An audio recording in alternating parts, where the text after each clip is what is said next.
Bon, on prend des bonnes habitudes de répondre quand le pasteur y parle. Euh, Ce matin, j'ai des émotions un peu partagées qui m'habitent. Et d'abord, j'aimerais dire bonjour à ceux qui sont là pour la première fois. On a beaucoup de nouveaux visages et on veut vous souhaiter la bienvenue parmi nous. Et sachez que nous sommes très honorés que pour le dernier dimanche de l'année, vous avez décidé de participer avec nous. On ne prend pas ça à la légère. Lorsque des gens viennent et prennent le temps de visiter, on prend ça au sérieux et on est très honorés de votre présence. Et en parlant de visite, et c'est pour ça que j'ai des émotions un peu partagées, je ne sais pas si vous vous rappelez, pour ceux qui, quand vous étiez au primaire, et puis vous deviez faire une présentation en classe, et comment vous étiez excité de faire une présentation devant les classes. Est-ce que vous étiez excité d'habitude de faire une présentation devant les classes? Non. Ouais, OK. On s'est doté. Toi, c'est particulier. Mais je me sens un peu nerveux ce matin, sentiment partagé, parce que je me sens comme un enfant qui doit faire une présentation devant la classe, et je vous explique pourquoi. Nous avons deux visites particulières ce matin. Premièrement, nous avons le pasteur Désiré et Marie-Blandine qui sont là. Je vous demanderai peut-être de vous mettre debout, que l'Église puisse vous voir, s'il vous plaît. Debout. Donc,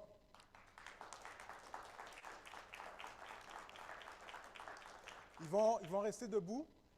Pour ceux qui ne sont pas au courant, le pasteur Désiré et sa femme ont été pasteurs de cette église il y a quelques années déjà. Peut-être rapidement, quelques années, pendant les 15 années que vous étiez ici?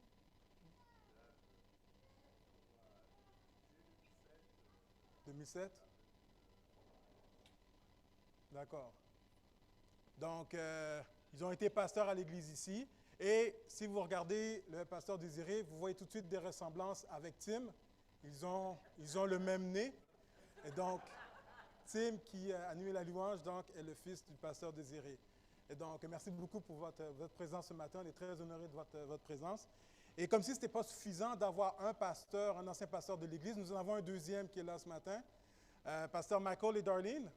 Peut-être juste vous mettre debout, que l'Église puisse vous reconnaître. Et,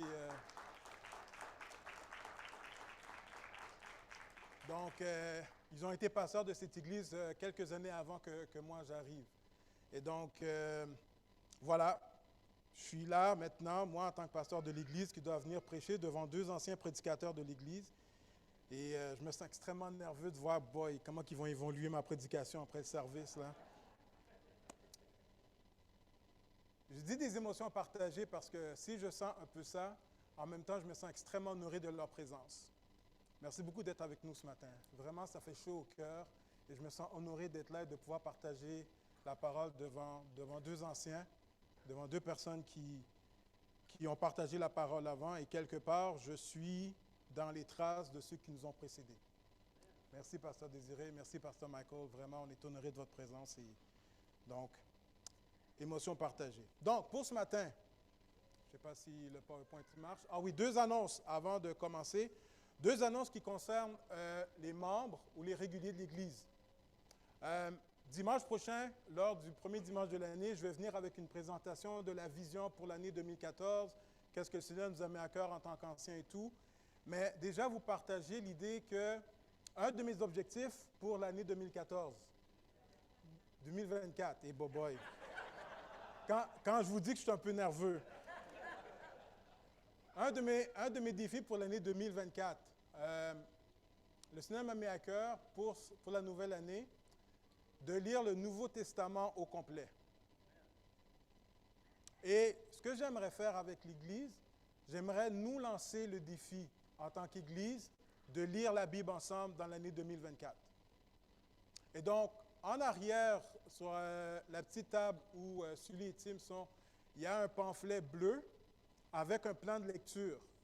Et donc, j'aimerais inviter tous ceux qui sont réguliers de l'Église, tous les membres qui voudraient participer avec moi à ce défi de lire le Nouveau Testament ensemble. Après le service, vous pouvez aller prendre un pamphlet avec le plan de lecture. Et vous allez voir que le plan de lecture a 25 jours au lieu de 30 ou 31, parce que ça nous laisse 5 jours pour pouvoir reprendre des lectures qu'on n'a pas eu le temps de faire. Et c'est pour ça que j'aime ce plan de lecture. Au lieu d'être au jour le jour trop serré, il te donne 5 jours de distance pour que si jamais tu as pris du retard, ben, tu as quand même 5 jours dans le mois pour récupérer. Donc, défi pour tout le monde, défi que je me lance, que je nous lance en tant qu'Église, lire le Nouveau Testament ensemble. Donc, vous pourrez prendre cela à la fin. L'autre chose aussi, et je vais revenir là-dessus la semaine prochaine, nous aimerions, en tant qu'Église, parlant de la vision de l'Église, avoir les informations de tous ceux et celles qui participent avec nous le dimanche matin. Donc, à tous les membres et tous les réguliers qui viennent à l'Église, nous aimerions avoir vos informations. Par exemple, première information, votre nom. Et vous allez voir que sur le papier, c'est marqué votre nom usuel. Pourquoi prénom usuel? Parce qu'il y a des personnes ici qui possèdent des noms à choix multiples.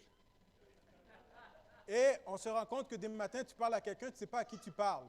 Prendre un exemple, mon ami Doté. Des matins, il s'appelle Doté, et d'autres matins, il s'appelle Germain. Fait que tu arrives le matin, tu ne sais pas à qui tu parles, c'est Germain ou c'est Doté. Donc, prénom usuel, c'est le prénom qu'on aimerait que vous voulez qu'on utilise lorsqu'on vous adresse la parole le dimanche matin. D'accord? Donc, prénom usuel. On va voir vos informations telles que votre anniversaire, parce qu'on aimerait célébrer les anniversaires pendant l'année, et aussi savoir quel est le meilleur moyen de vous communiquer nos informations. Des fois, nous avons des choses à communiquer à l'Église, et on se rend compte que ce n'est pas tout le monde qui a Facebook, ce n'est pas tout le monde qui a un courriel, et donc on aimerait savoir, mais quel est le meilleur moyen de vous mettre au courant de ce qui se passe dans l'Église, et donc sur le pamphlet, on demande ces informations. Je répète, s'il vous plaît, ça s'adresse à ceux qui sont des réguliers, membres de l'Église. Et s'il y en a ce matin, vous êtes là et vous dites, ben moi je serais intéressé à faire partie de cette Église, amen, bienvenue. Et vous pourrez prendre une feuille et nous laisser vos informations à la fin du service. Donc ces deux informations sont sur la table en arrière. Et donc s'il vous plaît, après le service, veuillez vous rendre pour prendre ces informations. Amen tout le monde? OK. On y va maintenant avec la prédication. Je suis vraiment excité à l'idée que le dernier jour de l'année tombe un dimanche. Que nous puissions prendre le dernier jour de l'année et le célébrer à l'Église. Le dernier jour de l'année nous oblige à avoir un regard sur ce qui s'est passé et en même temps nous pousse à avoir un regard sur ce qui s'en vient. Et quel autre meilleur endroit pour faire un recul sur l'année qui vient de passer? Quel autre meilleur endroit pour avoir un regard sur ce qui s'en vient, si ce n'est que dans l'Église? Et donc, nous avons ce privilège cette année de pouvoir faire un regard en arrière, regarder vers le futur dans la présence du Seigneur. Et j'insiste sur la présence du Seigneur. Et ce que nous allons faire ce matin, pour ceux qui ne sont pas au courant, peut-être qu'il y en a que ça va surprendre, nous allons continuer l'étude sur le livre de Révélation. Et le chapitre que nous allons voir aujourd'hui, c'est le chapitre 5. Et on va voir que le chapitre 5 tombe à point pour le dernier dimanche de l'année et tombe à point pour le dernier jour de l'année. Et nous allons voir ça ensemble.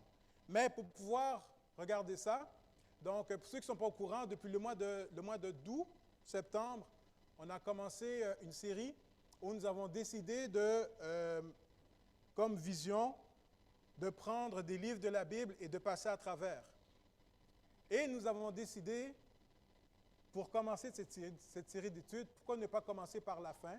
Et donc, on a décidé de commencer avec le livre de l'Apocalypse. Maintenant, on a appris que le mot Apocalypse, en grec, veut dire révélation. Et c'est pour ça qu'on a appelé le livre de révélation, parce que révélation répond beaucoup plus à l'intention du livre que le mot Apocalypse.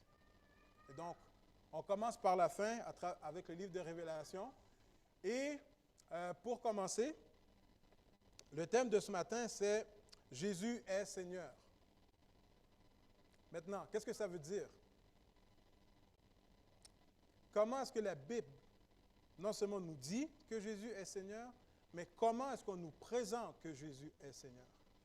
Et c'est ce que nous allons voir ce matin. Mais pour comprendre le chapitre 5 de Révélation, il faut d'abord lire le chapitre 4, parce qu'en fait, le chapitre 4 et le chapitre 5 forment un tout. En fait, on aurait pu prendre le chapitre 5 et simplement le continuer avec le chapitre 4 parce qu'ils forment un tout, ils sont liés ensemble. Et le chapitre 4 et 5 forment ce qu'on pourrait appeler la pierre angulaire, le fondement, l'introduction des chapitres 6 à 22. Si on veut comprendre ce que le chapitre 6 à 22 de Révélation a à nous dire, il faut d'abord comprendre ce que les chapitres 4 et 5 nous révèlent. Car tout ce qui va être dit après est basé sur ce qui se passe dans les chapitres 4 et 5. Maintenant, on a déjà vu le chapitre 4 et on rentre au chapitre 5, mais pour nous donner un contexte par rapport au chapitre 5, il faut revenir au chapitre 4. Et ce qu'on va faire, c'est qu'on va lire rapidement le chapitre 4. Donc, chapitre 4 va comme suit. Après cela, je regardais et voici. Donc, pourquoi il dit après cela? Parce qu'on se rappelle que dans les chapitres 1 à 3, chapitre 2 à 3 surtout, Jean s'adresse aux 7 églises d'Asie. Et donc, une fois qu'il a terminé et amené une conclusion au chapitre 2 et 3, il passe à une nouvelle phase dans le chapitre, dans la Bible. Et donc, il commence en disant ceci. Après cela, après avoir écrit aux 7 églises de la Bible, je regardais et voici, une porte était ouverte dans le ciel. Une porte est ouverte dans le ciel. Très important. La première voix que j'avais entendue comme le son d'une trompette et qui me parlait dit, « Monte ici et je te ferai voir ce qui doit arriver dans la suite. » Je souligne ce qui doit arriver dans la suite parce que le chapitre 5 nous parle un peu de cette histoire, de ce qui doit arriver. Mais l'idée, c'est ceci. Jean est sur l'île de Patmos et à un moment donné, il voit une porte ouverte et en esprit, il est appelé à monter et à se trouver au ciel. Intéressant. Aussitôt, je fus ravi en esprit. Qu'est-ce qui est arrivé lorsque Jean est entré par la porte pour se rendre au ciel? Le chapitre 4 est une description de ce que Jean voit lorsqu'il rentre au ciel. OK? Une description. Qu'est-ce que Jean voit lorsqu'il rentre au ciel? Et voici, première chose qu'il voit, c'est quoi? Un trône. Il voit un trône. On se rappelle que trône parle de roi, royauté. Donc, la première chose que Jean voit lorsqu'il rentre au ciel, ce n'est pas le paradis. Hein? Ce n'est pas des anges. La première chose que Jean voit, pow, un trône. Et voici, il y avait un trône dans le ciel. Sur ce trône, quelqu'un était assis. Celui qui était assis avait l'aspect d'une pierre de jaspe et de sardoine, par de sa beauté. Et le trône était environné d'un arc-en-ciel semblable à de l'émeraude. OK, je vous mets au défi. Essayez de calculer le nombre de fois que le mot trône est mentionné dans le passage. OK? Donc, premièrement, il rentre au ciel. Première chose qu'il voit un trône. Deuxièmement, sur ce trône, il y a quelqu'un. Il y a une personne qui ressemble à une pierre de jaspe de sardoine. Le trône était environné d'un arc-en-ciel semblable à de l'émeraude. Verset 4. Autour du trône, je vis 24 trônes, et sur ces trônes, 24 vieillards assis. Okay? Donc, il y a un trône, quelqu'un est assis sur le trône, il y a un arc-en-ciel autour du trône, et autour du trône, il y a aussi 24 trônes avec 24 personnes assises. Continue. Et les 24 personnes assises étaient revêtues de vêtements blancs et sur leur tête des couronnes d'or. Verset 5. Du trône, encore une fois, du trône sortent des éclairs, des voix, des tonnerres. Devant quoi? Le trône brûlent 7 lampes ardentes qui sont les 7 esprits de Dieu. Donc, il y a un trône, quelqu'un est assis, qui ressemble à un jaspe de l'ardoine. Il y a les 7 lampes. Il y a 24 trônes, 24 vieillards habillés de vêtements blancs avec une couronne sur la tête. Il y a un arc-en-ciel qui est en arrière. Il y a des éclairs, des voix et des tonnerres. il y a 7 lampes qui brûlent, qui représentent la présence du Saint-Esprit. Au verset 6, il y a encore devant quoi? Le trône, comme une mer de verre semblable à du cristal. Au milieu du trône, autour du trône, il y a 4 êtres vivants remplis d'yeux devant et derrière. Le premier être vivant est semblable à un lion. Le second être vivant est semblable à un veau. Le troisième être vivant à la face d'un homme. Et le quatrième être vivant est semblable à un aigle qui vole. Les 4 êtres vivants ont chacun 6 ailes et ils sont remplis d'yeux tout autour et au-dedans. Ils ne cessent de dire jour et nuit. Quoi? Saint, Saint, Saint est le Seigneur Dieu, le Tout-Puissant, qui était, qui est et qui vient. 24 heures sur 24, 16 jours par semaine, 12 mois par année. La seule chose que ces êtres font, c'est déclarer que Dieu est saint.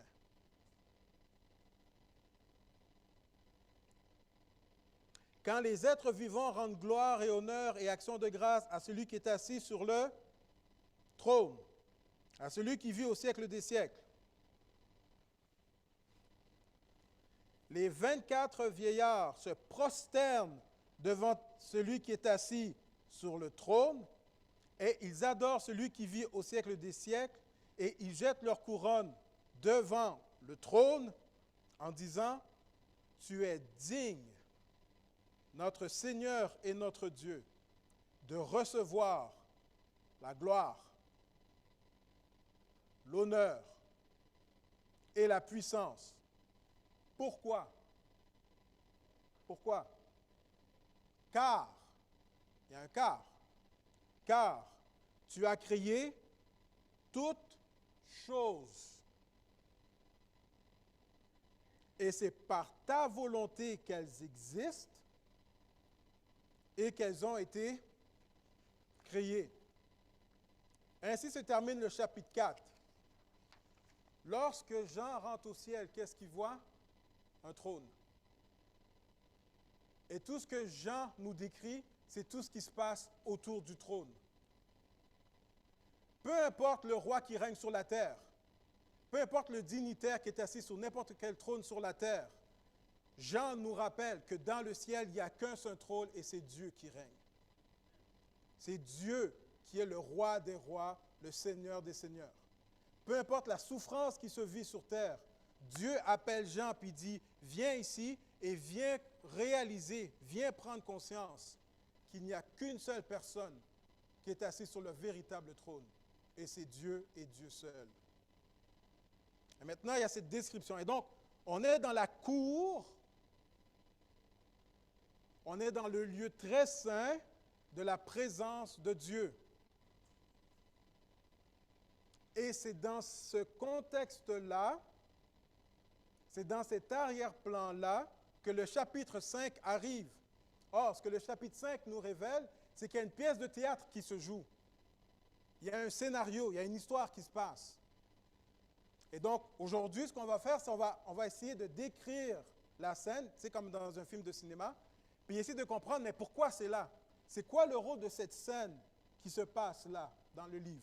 D'accord? Donc,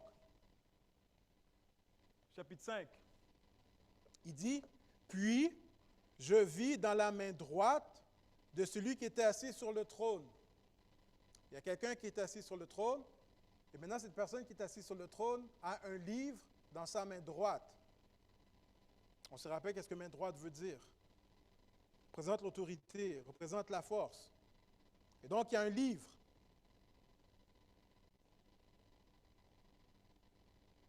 De celui qui est assis sur le trône, un livre écrit en dedans et en dehors, scellé de combien de sceaux?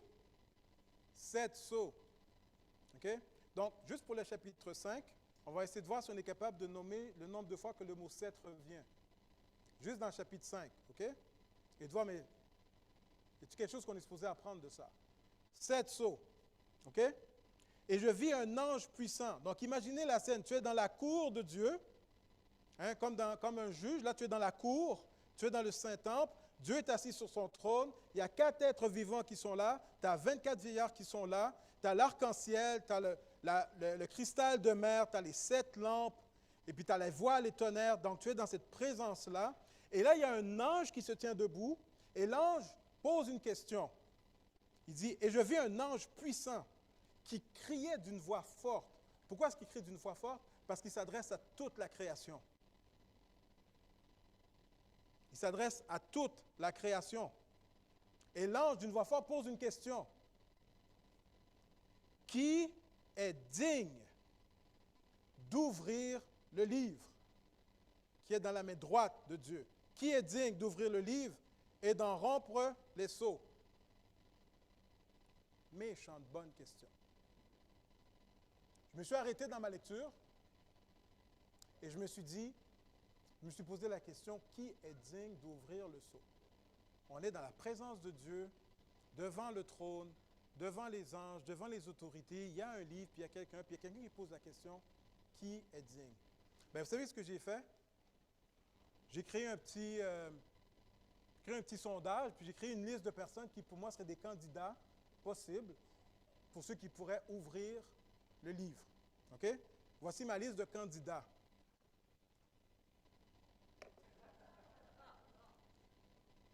Premier sur la liste, Donald Trump. Je me suis dit, peut-être que Donald Trump est digne d'ouvrir le livre. Pourquoi? Parce que lorsque j'écoute les chrétiens, je ne parle pas du monde, je parle de chrétiens. OK? Je parle de pasteurs. Je parle de gens qui sont sur Internet, les médias sociaux. Je parle d'influenceurs qui sont en ligne. La manière qu'ils te parlent des fois de Donald Trump, tu as l'impression que c'est lui qui gouverne le monde. Vous ne trouvez pas?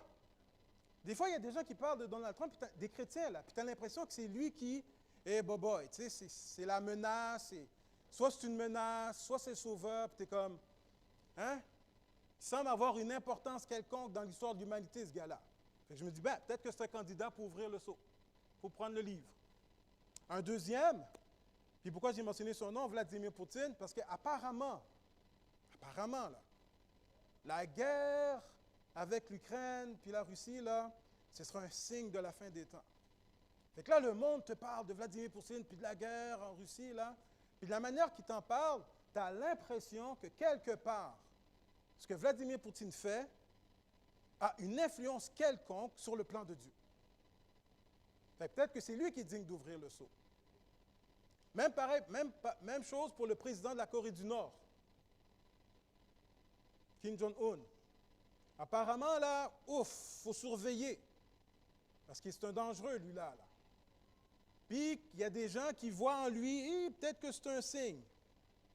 Puis, il y a notre ami Justin Trudeau, Benjamin Netanyahu, avec la guerre en Israël, Xi Jinping, parce qu'apparemment, la Chine aussi aura une influence quelconque sur ce qui se passe dans le monde.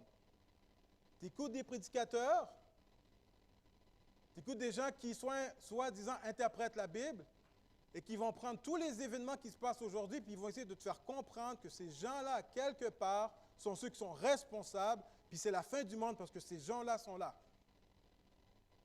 À croire que c'est eux qui tiennent le livre entre les mains de Dieu. Elon Musk, les Nations Unies et mes 3 préférés, c'est pour ça que j'ai laissé à la fin, les Illuminati. Parce que vous comprenez, là, il y a une conspiration mondiale quelque part. C'est la conspiration mondiale qui gère le monde. Là. C'est eux là, qui contrôlent ce qui se passe dans le monde. Vraiment. Et puis, la nouvelle saveur du mois, l'intelligence artificielle. Depuis que l'intelligence artificielle est arrivée, il y a des chrétiens sur le web, là, et boboy. Ce que l'intelligence artificielle va nous faire subir, nous, en tant que chrétiens. Peut-être que c'est l'intelligence artificielle qui possède l'autorité d'aller prendre le livre entre les mains de Dieu. Parce qu'à en croire certains chrétiens, on dirait que c'est ça. Finalement, le diable.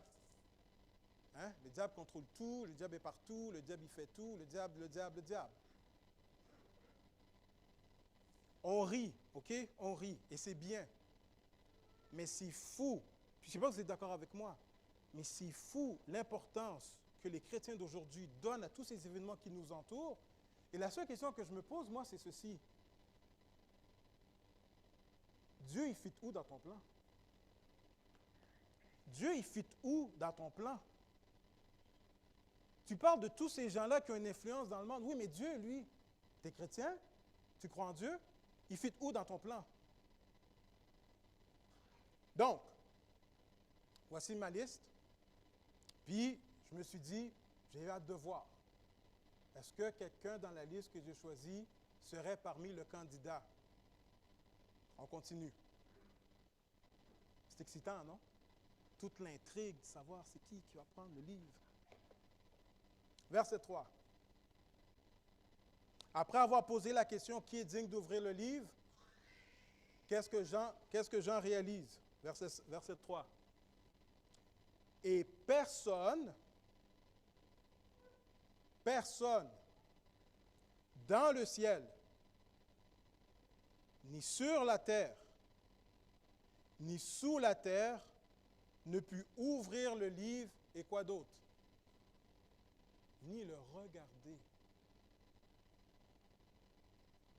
On se rappelle, on imagine encore la scène. Dieu est assis sur le trône. Il possède un livre dans sa main. L'ange pose la question, qui va prendre le livre?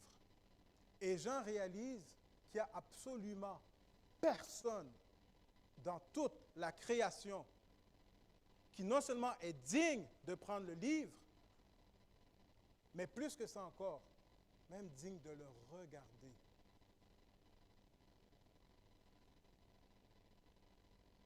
Personne n'est même digne de regarder le livre.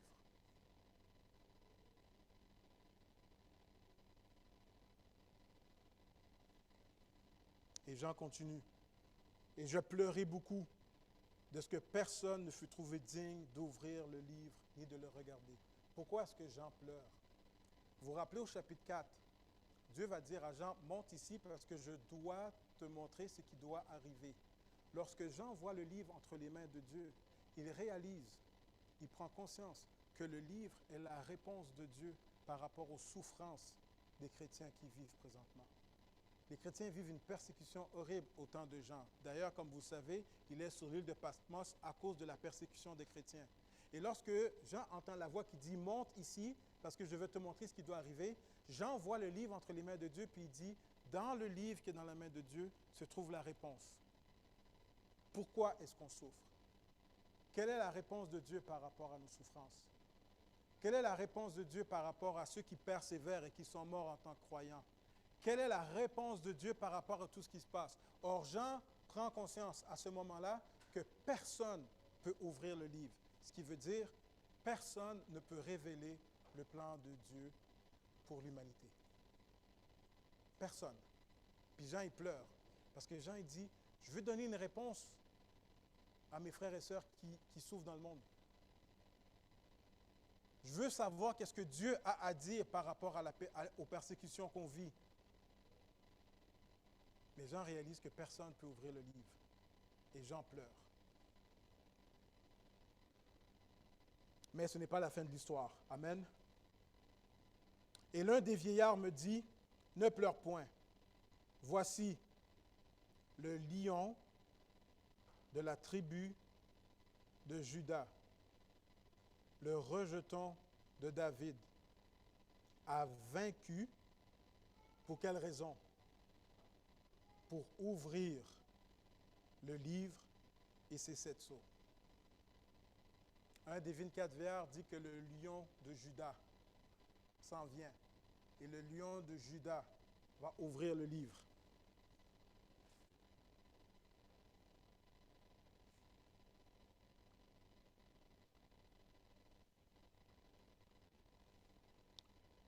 Et je vis au milieu du quoi? Et je vis au milieu du trône. Ah, le trône y revient. Et je vis au milieu du trône et des 4 êtres vivants et au milieu des vieillards. Et donc, devant le trône, avec tout ce qu'on a déjà vu, il voit quelque chose. Il voit un lion. Est-ce que c'est ça qu'il voit? Non, il voit quoi? Là, on a un méchant problème. On a un problème. Le vieillard a dit, le lion de Judas s'en vient. Qu'est-ce qu'on est supposé voir?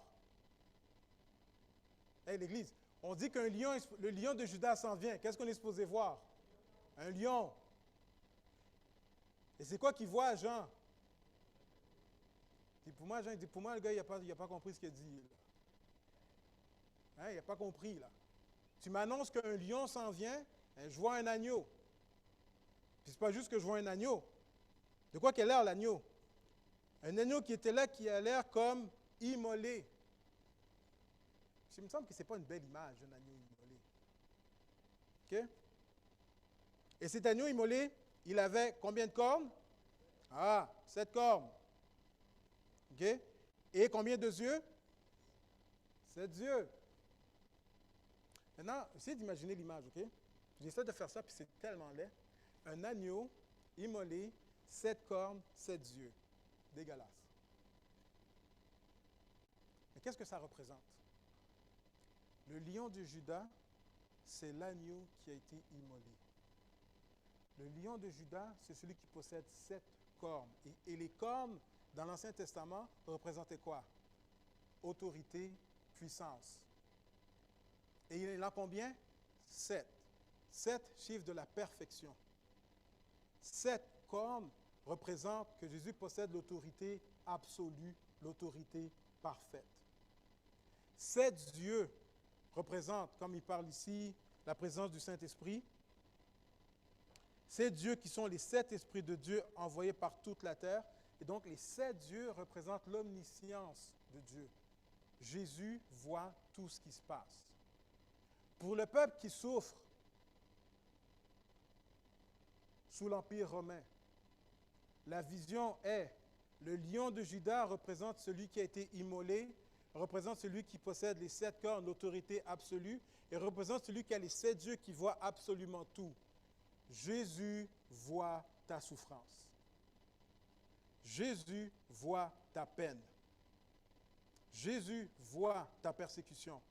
Mais celui qui voit, c'est celui qui possède l'autorité absolue. Celui qui voit, c'est celui qui a été immolé. Celui qui voit, ce n'est nul autre que le lion de Judas. Quelle vision extraordinaire de la personne de Jésus. Quelle vision extraordinaire. Donc, il voit l'agneau, verset 7. Il vint et il prit le livre de la main droite de celui qui était assis sur le trône. Vous vous rappelez le psaume 24, les versets 7 à 10, qui dit ceci. Imaginez la scène.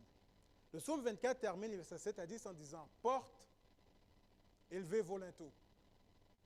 Élevez-vous, porte éternelle, que le roi de gloire fasse son entrée. » Qui est le roi de gloire?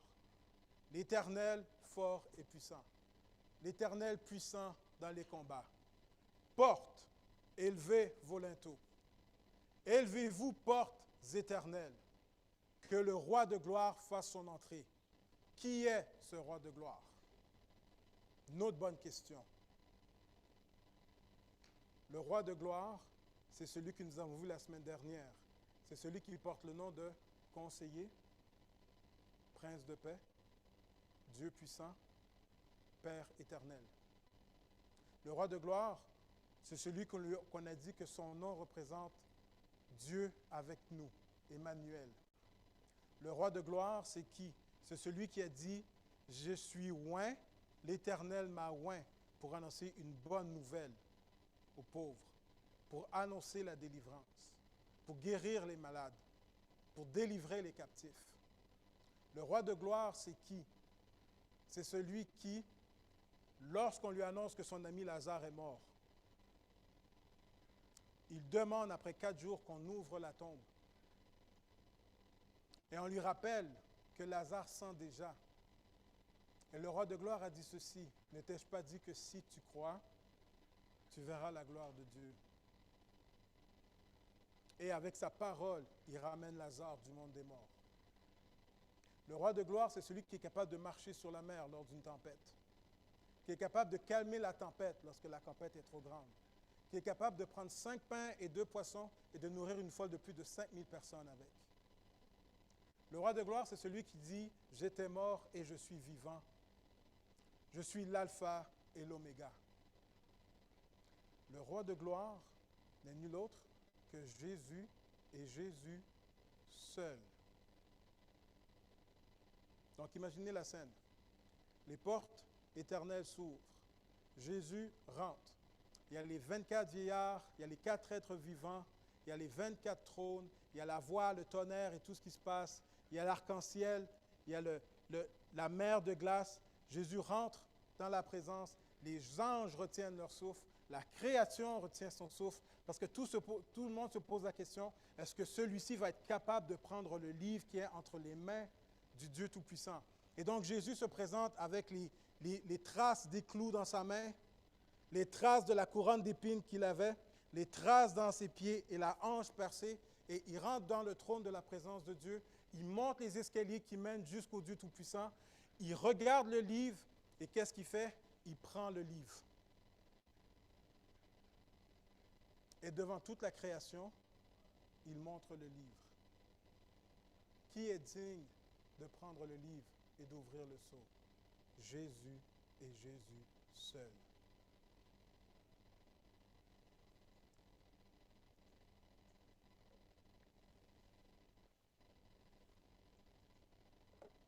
Quand il eut pris le livre, les 4 êtres vivants et les 24 vieillards se prosternèrent devant l'agneau, tenant chacun une harpe et des coupes d'or remplies de parfums, qui sont les prières des saints. Et voici ma partie préférée. Et ils chantaient un cantique nouveau en disant, « Tu es digne de prendre le livre et d'en ouvrir les sceaux. » Pourquoi? Pourquoi? Car, j'aime le mot car tu as été immolé. Et tu as racheté pour Dieu, par ton sang, des hommes, quoi? Toute tribu, toute langue, tout peuple, toute nation. Tu as fait d'eux un royaume et des sacrificateurs pour notre Dieu, et ils régneront sur la terre. OK, j'arrête là. Avant même d'ouvrir le livre, on nous apprend que Jésus-Christ a été immolé, qu'il a racheté des gens de toutes les nations, et vous savez quoi? Ils vont régner sur la terre. Vous savez qu'est-ce que ça veut dire? Ça veut dire qu'avant même qu'on ouvre le livre et les 7 sceaux, je gagne. J'ai gagné. Avant même qu'on ouvre le livre et les 7 sceaux, j'ai gagné. Parce que nous dit que celui qui a ouvert, celui qui a pris le livre, a racheté des gens et ils vont régner sur la terre. Vous savez qu'est-ce que ça veut dire?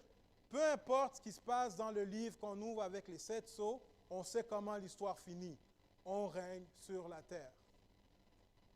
Peu importe ce que les 7 sceaux, puis peu importe ce que le livre a à nous annoncer, on règne sur la terre. Autrement dit, je gagne.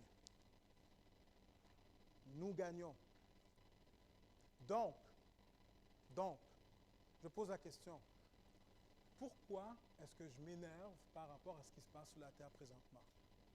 Quand la Bible vient de m'annoncer que je vais régner sur la terre avec Dieu. Donc, les Russes s'énervent et partent une guerre. Et après? Kim Jong-un veut lancer des nucléaires dans l'espace ou je ne sais pas trop quoi. Et après? La Chine veut partir une guerre.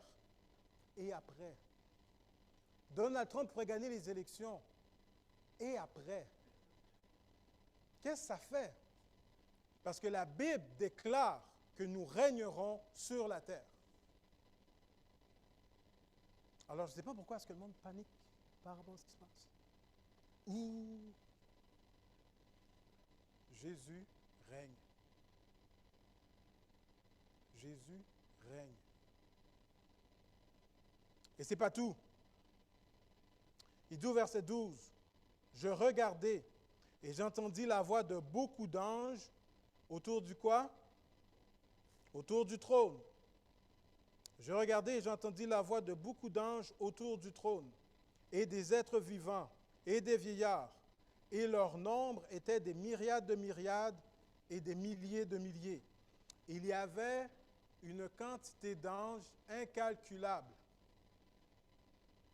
Des myriades de myriades et des milliers de milliers d'anges autour du trône. OK? Et il disait d'une voix douce, d'une voix tout douce, d'une voix forte, 4 êtres vivants, 24 vieillards, un nombre incalculable d'anges autour du trône, disent d'une voix forte. Est-ce que je suis là? Il disait d'une voix forte. L'agneau qui a été immolé est digne de recevoir, comptez avec moi, la puissance, la richesse, la sagesse, la force, l'honneur, la gloire.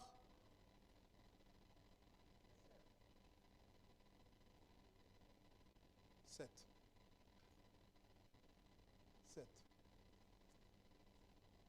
Sept sceaux. 7 cornes, 7 yeux, 7 louanges.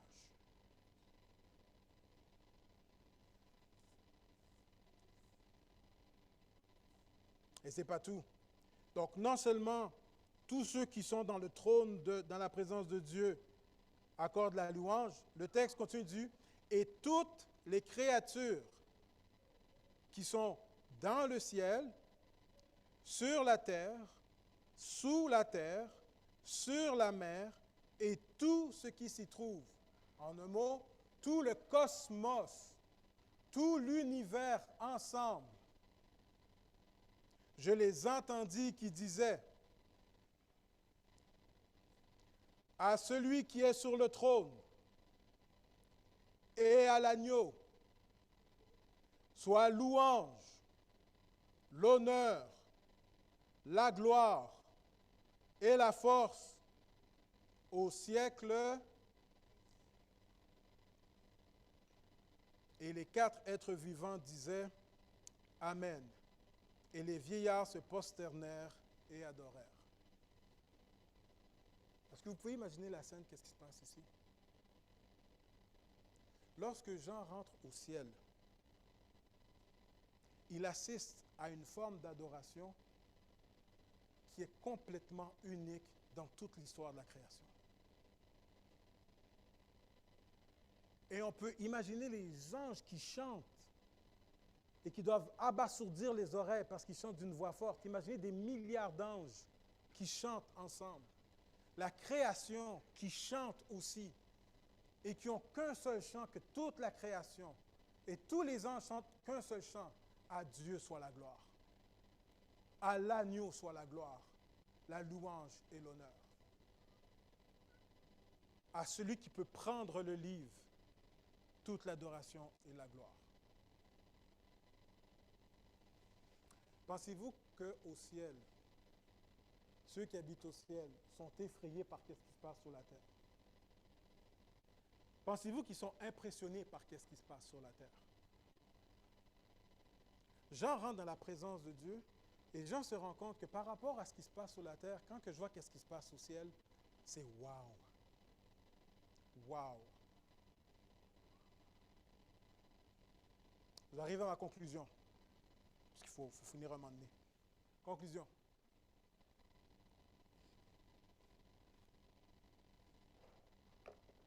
La scène qu'on voit ici n'est pas une scène qui est nouvelle. Je l'ai déjà dit, le livre de Révélation est un résumé de ce que la Bible enseigne. Et ce qu'on vient d'assister au ciel, ça se résume par cette parole du psaume 46, verset 10. Arrêtez. Et ça veut dire quoi, arrêter ici? Est-ce que ça veut dire que je suis en train de courir et il veut que je prenne une pause? Arrêter veut dire calme-toi. Respire par le nez. Dépose tes épaules. Prends une bonne respiration. Calme-toi. En bon québécois, les nerfs. Calme-toi. Arrêtez. Arrêtez et sachez que je suis. Et ça veut dire quoi, être Dieu? Je domine sur les nations. Je domine sur la terre. Calme-toi, respire par le nez et apprends que je domine sur les nations. Je domine sur la Russie. Je domine sur la Chine. Je domine sur la Corée du Nord. Je domine sur les États-Unis et je domine sur le Canada. Calme-toi.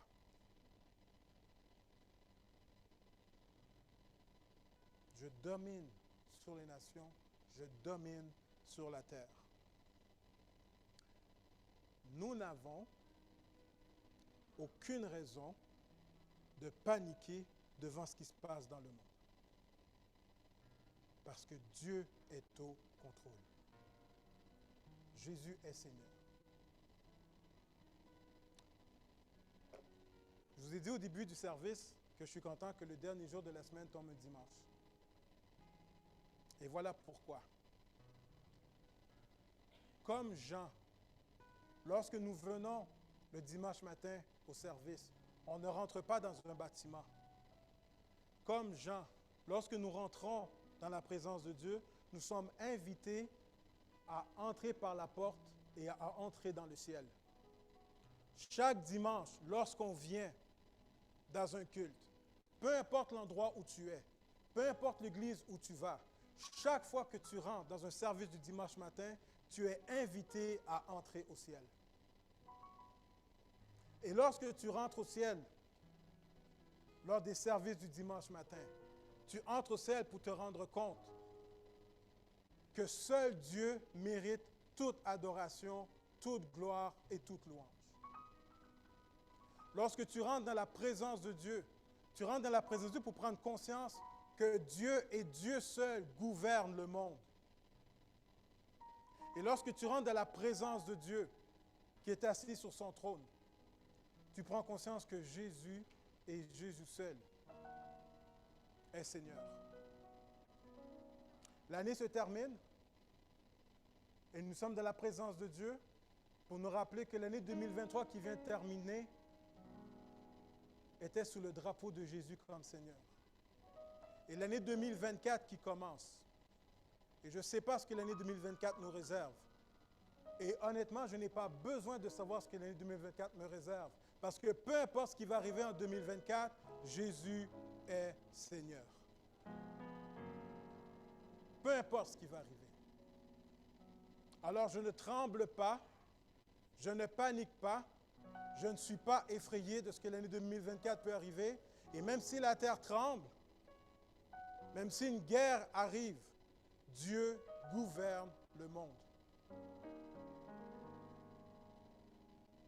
Et donc, pour terminer, ma prière,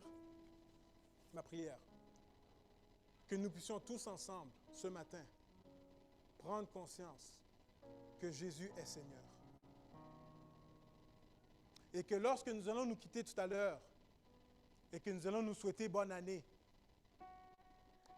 une fois que tu auras souhaité bonne année, et que tu auras souhaité santé, prospérité, prends la main de la personne, regarde-la droit dans les yeux et dis-lui ceci. Rappelle-toi, Jésus est Seigneur.